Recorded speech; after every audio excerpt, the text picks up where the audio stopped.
ஆண்டவராகி தெய்வம் என்னை நேசிக்காம இருந்தால், எங்களை நேசிக்காம இருந்தால் மண்ணோடு மண் போயிருப்போம். எப்பயே புள்ளி முளைச்சுட்டு இருக்கோம் பாருங்க. ஏசாப்பா அன்பு மாத்திரம் எங்களுக்கு கிடைக்காம போயிருந்தால், என் நேசிக்காம இருந்தால் மண்ணோடு மண் போயிருப்போம்.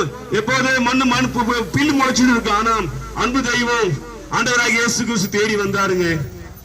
தேடி வந்து வாழ்வு கொடுத்து வாழ வைத்திருக்கிறார். ஏன் இந்த ரோட்ல சொல்லிட்டாருன்னா இயேசு ஜீவனோடு இருக்கிறார்.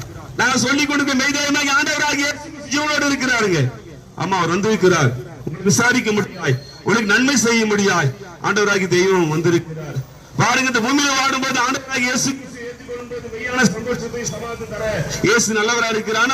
பூமியில மனிதன் எவ்வளவு மனிதன் பூமியில 70 ஆண்டு 80 ஆண்டு 70 ஆண்டு முடிந்த பிறகு மனிதனுக்கு ஒரு மோட்ச வாழ்வு, நித்திய வாழ்வு உண்டு.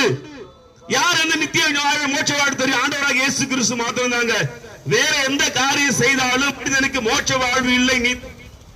என்ன செலவு பண்ணாலும், என்ன காரியம் செய்தாலும் மனிதனுக்கு மோட்ச வாழ்வு இல்லை.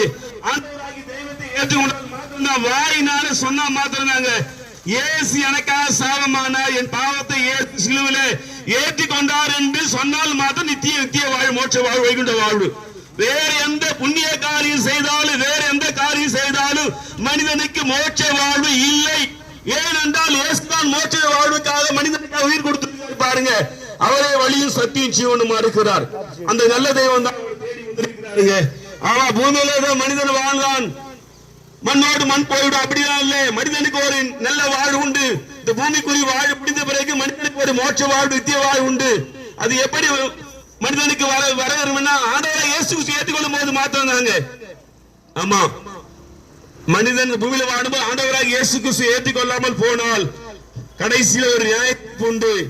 அது யாராலும் காப்பாற்ற முடியாது. ஆண்டவராகி தெய்வத்தை ஏற்றுக்கொண்டா மாத்திரம்தான் அந்த ஜட்ஜ்மெண்ட்ல, நியாய தீர்ப்புல காப்பாற்ற முடியுங்க. தேடி வந்திருக்கிறார். எந்த மனிதனும் மண்ணோடு மண் போகக்கூட என்பதற்காக, எந்த மனிதனும் பாவம் செய்து அக்கிரமம் செய்து மண்ணோடு மண் போகக்கூட என்பதற்காக ஆண்டவராகி தெய்வம் இந்த பூமியில வந்தாரு பாருங்க. நம்ம அன்பு வெளிப்படுத்திருக்கிறாருங்க.